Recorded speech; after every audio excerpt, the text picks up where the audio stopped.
নমস্কার বন্ধুরা, আমি রুমকি। আজকে আমি একদম ঘরোয়া উপায়ে কিভাবে বিরিয়ানি বাড়িতে বানিয়ে ফেলতে পারবেন তার রেসিপি আপনাদের সাথে শেয়ার করব।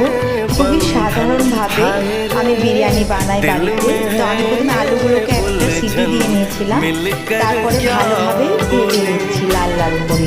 আর এদিকে বিরিয়ানির চালটাও সিদ্ধ করতে দিয়ে দিয়েছি। এবার আলুটা তুলে নেওয়ার পরে আমি একটা মাঝারি সাইজের পেঁয়াজ কেটে রেখেছিলাম লম্বা লম্বা করে, সেটাকে বেরেস্তা করে রেখে দিলাম। আর এদিকে দেখুন চিকেনটাকে ম্যারিনেট করে রেখেছিলাম দুপুর থেকে। টক দই 1 চামচ, পেঁয়াজ বাটা, আদা রসুন বাটা 1 চামচ, টক দই দিয়েছিলাম 2 চামচ, গোলমরিচের গুঁড়ো আর 1 চামচ ধনে গুঁড়ো দিয়ে ভালো করে মাখিয়ে ম্যারিনেট করতে রেখে দিয়েছিলাম।